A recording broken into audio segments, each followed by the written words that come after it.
Fala, nação rubro-negra, sou eu, Fabrício Lopes, aqui do nosso canal Resenha Rubro-Negra, trazendo para vocês as primeiras e principais notícias do Mengão Queridão, nesta sexta-feira, dia 7 de março de 2025.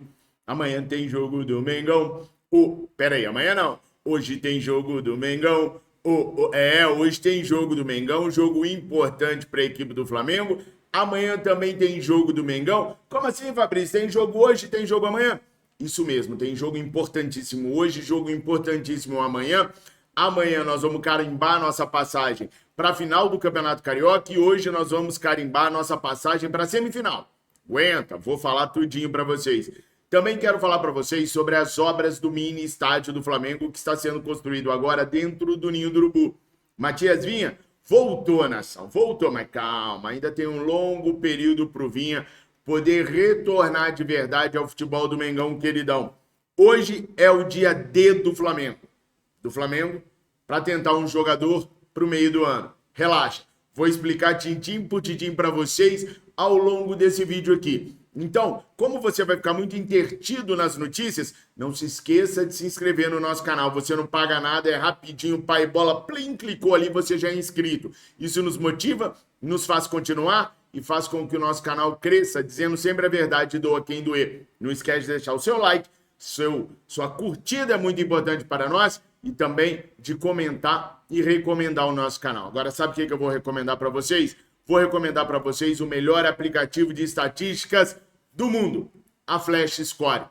O aplicativo do Flash Score traz para você uma gama de informações sobre o Flamengo, caso você queira saber qual é o melhor jogador do Flamengo em determinada função, aquele que não está indo tão bem assim, aí depois você separa quem o Flamengo poderia negociar, quem que o Flamengo deveria renovar. Por exemplo, a questão do Arrascaeta. O Arrascaeta merece uma renovação vitalícia? Quais são os números do Arrascaeta nos últimos anos? Ele vem subindo, vem regular, vem caindo de produção? Tudo isso você acha no aplicativo do Flash Score. Agora, para ajudar o nosso canal, você tem que baixar, fazer o download do aplicativo no link que está aqui na descrição e no comentário fixado. Se não, não vale, não conta como uma situação envolvendo o canal Resenha Rubro-Negra. Por isso eu peço para você que já tem o Flash Score instalado, desinstala ele e baixa através do link que está aqui. Você vai ficar muito bem informado sobre o Flamengo e sobre qualquer clube de futebol do mundo que você tenha interesse em pesquisar.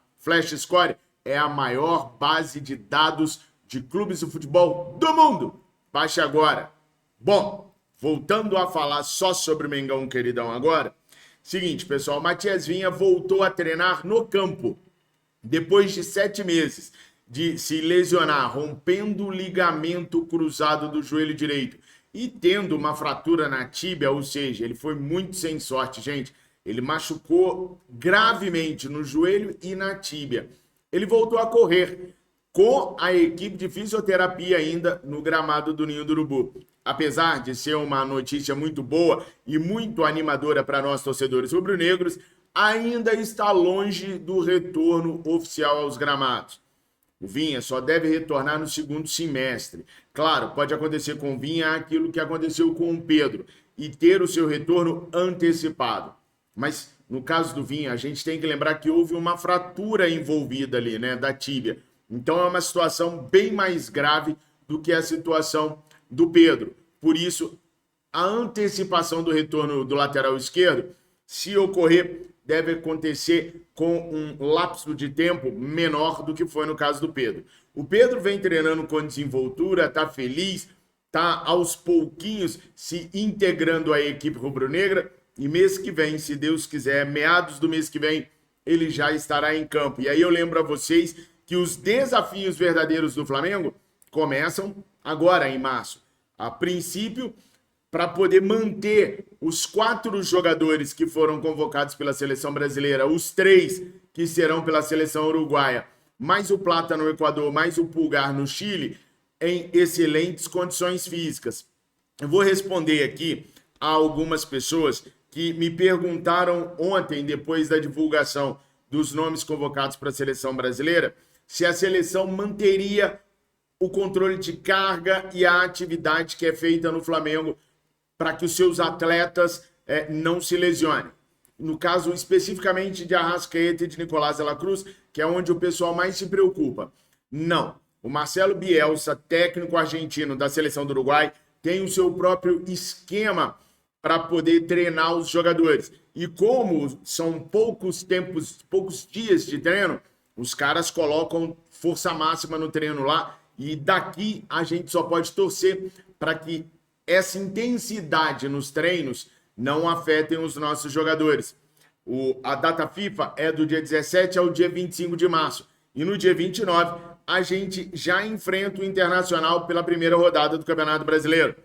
Há como o Flamengo preparar uma equipe sem De La Cruz, sem Arrascaeta, sem Varela, sem Gerson? Muito difícil. Varela vem sendo um ponto muito forte na lateral esquerda, apesar do que Alexandro retorna esse final de semana. Então, como ele não foi convocado, ele deve estar inteiro para a lateral esquerda. Temos também o Ayrton Lucas. Sem o Gerson, a equipe perde muito, cai muito de produção, porque o capitão vem carregando essa equipe nas costas ali no meio de campo. Agora, o Gerson não tem problema de controle de carga, não é um atleta que se lesiona, então ele chegando no dia 26, dá para ele descansar, dá para ele treinar e dá para ele jogar no dia 29. Os dois grandes problemas são mesmo Arrascaeta e Nicolás de la Cruz. Arrascaeta ontem teve até uma homenagem, bem chinfrim, mas teve, pelos 300 anos, 300 jogos, 300 anos, caraca, isso que dá gravar vídeo às 5 da manhã, pelos 300 jogos dele no Flamengo. E vem trabalhando ali com um controle de carga meio diferente do que a gente viu nos últimos tempos, mas com a exigência e dependendo da minutagem que o Bielsa colocar para ele jogar na seleção do Uruguai, esse sim pode chegar meio cansado e a gente tem que colocar o Matheus Gonçalves no lugar que não seja de início de jogo, mas durante a partida, porque dificilmente o Arrascaeta vai aguentar os 90 minutos. Já o De La Cruz, mais jovem que o Arrascaeta, me preocupa mais ainda, porque ele já vem tendo o maior controle de carga do Flamengo nesse início de temporada. Vai para a seleção uruguaia. Ele vinha jogando mais minutos pelo Uruguai do que o Arrascaeta. Se isso acontecer, dificilmente ele vai ter condições para o jogo contra o Inter, pelo que a gente vem observando do fim do ano passado para cá. Já os demais jogadores, o Flamengo não deve ter problemas. Danilo e Léo Ortiz, suave. Eric Pulgar é um tanque e o Gonzalo Plata também. O problema está com a Arrascaeta e com o Nicolás de la Cruz. Então, respondendo às pessoas que me perguntavam ontem sobre a situação dos convocáveis, é isso. A preocupação maior é com a Arrasca e com o De La Cruz. Mais ainda com o De La Cruz do que com a Arrascaeta. Se ainda estivesse no Flamengo, nós teríamos o argentino Alcaraz para poder suprir ali a vaga deixada por De La Cruz ao ir para a seleção uruguaia. Como não temos, vamos ter que jogar com Everton Araújo, com Matheus Gonçalves, com o Alan, com o que tiver ali à disposição do Mengão, porque o Felipe Luiz também não quer utilizar o Lohan, que também poderia suprir uma dessas vagas aí. Mas é isso, pessoal. 32 mil ingressos, um pouco mais, um pouco menos do que isso, é o número de ingressos vendidos para a partida do Mengão, queridão, amanhã, no Maracanã, às 17h45, contra os viceínos. Com a vantagem de 1-0 sobre o Vasco, o Flamengo pode até perder por 1-0 amanhã, que se classifica à final do certame regional. Um tal de Nuno resolveu falar ontem que o Flamengo não é um bicho-papão. E a torcida ficou meio indignada com ele. Quem é ele para falar que o Flamengo não é bicho-papão? Eu até concordo com o Nuno. Acho que o Nuno foi certeiro nessa. Bicho-papão é uma coisa que não existe. É uma lenda. O Mengão é malvadão e não é à toa. O Mengão existe, o Mengão é malvadão, o Mengão passa por cima, o Mengão passa o rodo. E se não entrar no jogo psicológico dos viceínos, que é a única maneira que eles têm de tentar igualar alguma coisa com o Flamengo, se o Flamengo entrar amanhã para jogar bola, tem condições até de golear os viceínos, mas não pode ter o mental inferior ao deles, como mostramos no primeiro tempo lá. A verdade tem que ser dita, doa quem doer. O Flamengo perdeu o psicológico no início do jogo, entrando nas pancadarias dos viceínos. Amanhã tem que ser suave. Amanhã o Flamengo tem que fazer seu próprio jogo. Dominar a bola, tocar a bola, como o Felipe Luiz sempre ensinou. Aliás, o Rossi falou sobre isso ontem. A intensidade dos treinos do Felipe Luiz, a cobrança do Felipe Luiz em cima deles. Se eles mantiverem o psicológico, a gente classifica facinho. Mas isso é para o jogo do Flamengo de amanhã, que, aliás, vai ter o retorno do Alexandro, do Juninho, né? Cebola e Michael voltam para a final do Carioca, caso a gente vença amanhã. Mas isso é amanhã, os profissionais. Hoje tem jogo do Mengão.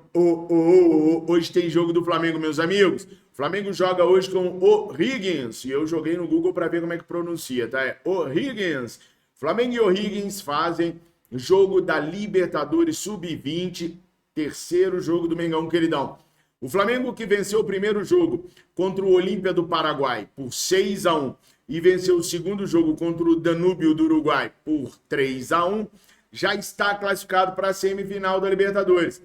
Lá é diferente. A Libertadores Sub-20, ela tem uma sede, os clubes jogam lá e quando termina a primeira fase, a fase de grupos, automaticamente eles já se classificam para a semifinal em um jogo só e depois passam para a disputa de terceiro lugar ou para a final em jogo único também.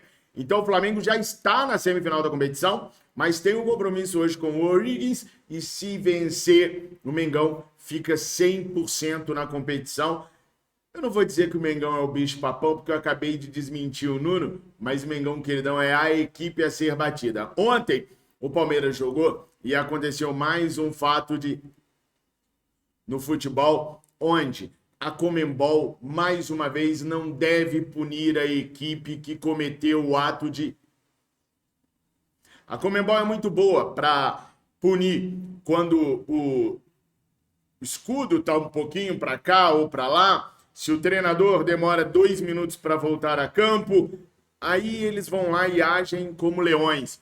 Quando alguma equipe mete um sinalizador no campo, solta as fumacinhas, a Conmebol tem punições severas.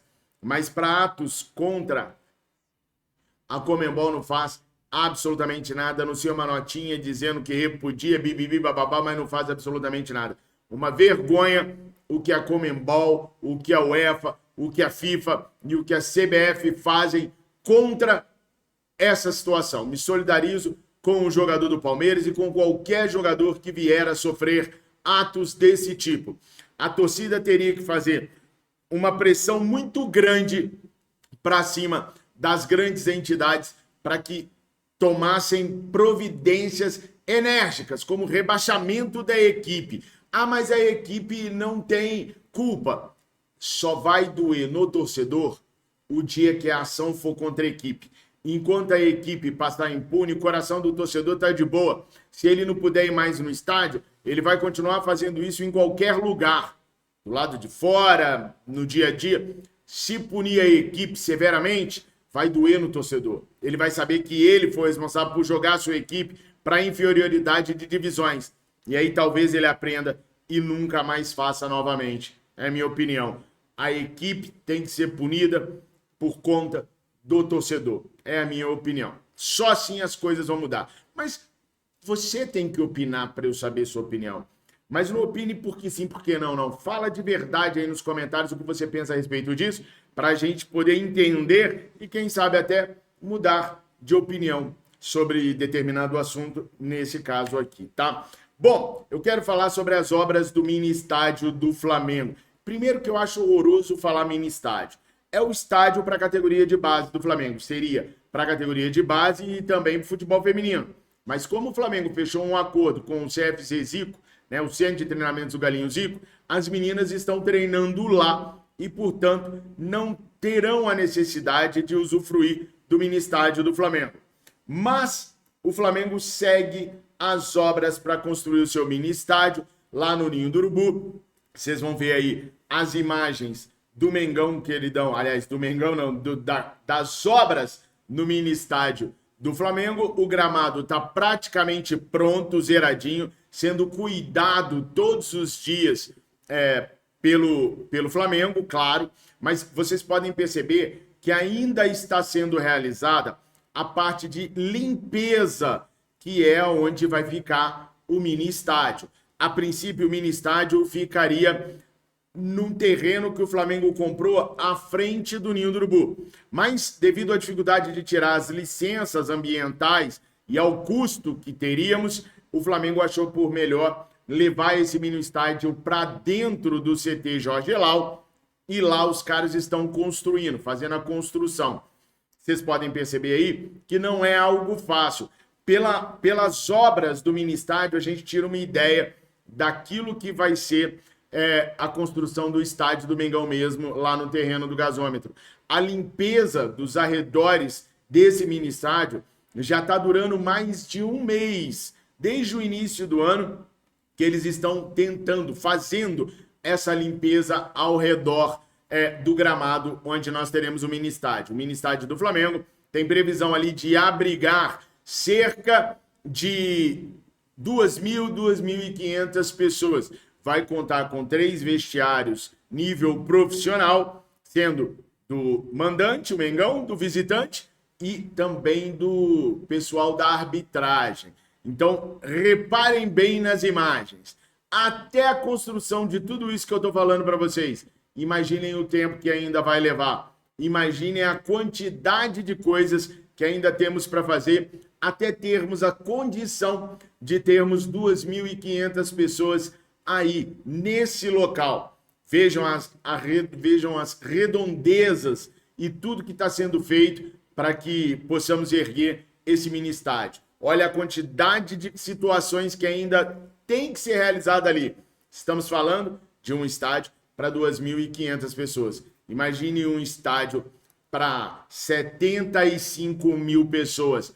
A quantidade de tarefas e atividades que ainda terão que ser desprendidas para a construção do nosso grande estádio. Por isso, as coisas andam mais lento do que a gente gostaria. Fabrício, o estudo de viabilidade do estádio do Flamengo, de 75.000 lugares, lá no terreno do gasômetro, já está nas mãos do BAP? As preliminares sobre o relatório está. E eles já estão olhando e começando a estudar. Esse estudo foi realizado pela Fundação Getúlio Vargas, pela gestão de projetos deles. E o Flamengo já começou a examinar o relatório para entender tudo que vai ser preciso fazer, porque os próximos passos sobre a construção do estádio do Flamengo será junto à Prefeitura do Rio de Janeiro. Vale lembrar a vocês que o processo está, vamos dizer assim, congelado, paralisado por 90 dias. O Flamengo precisou parar para poder chegar a um entendimento com a Prefeitura e com a Naturgy, para que a empresa que detém 1% do terreno do gasômetro em ocupação defina o que vai fazer. Naturgy e Prefeitura decidam o que vai ser feito lá. Por enquanto, ainda não se chegou a uma conclusão sobre como tirar a empresa de gás do terreno e nem para onde ela será alocada. Como é uma decisão que depende também da Prefeitura, o Flamengo nada pode fazer e o processo continua parado. É importante todos nós entendermos que o fato de não se construir o estádio até 2029, como havia prometido o antigo presidente, não é uma situação dessa gestão, e sim uma situação da empresa de gás que está lá e a prefeitura, uma vez que a prefeitura assumiu a responsabilidade de tirar de lá e levar para outro local. Enquanto o prefeito não determinar as ações para que isso seja feito, o Flamengo nada pode fazer no terreno. Acabei de mostrar para vocês a dificuldade que é para limpar um terreno pequeno, nosso, estruturado, para fazer o mini estádio. Imagina esse gigantismo do terreno do gasômetro. Não é fácil. Dependemos da prefeitura, que ainda não tomou nenhum tipo de atitude na prática para resolver o problema. Fabrício, não dá para começar a limpeza com a empresa de gás lá? De jeito nenhum. Tem muita coisa que implica em cima da empresa de gás estar lá, que gera um risco praticamente mortal de você colocar maquinário pesado lá, ainda que você não esteja efetivamente na área onde a empresa está atuando, entenderam? Bom, essas eram as notícias que eu tinha para trazer para vocês logo cedo, as atualizações do estádio dentro do Ninho e do nosso estádio no terreno do gasômetro, que vocês vêm me pedindo já há algum tempo. Espero que vocês tenham curtido. Se curtiu, deixa o seu like. Se curtiu, se inscreva no nosso canal. Tamo juntos. Fiquem com Deus. Saudações rubro-negras.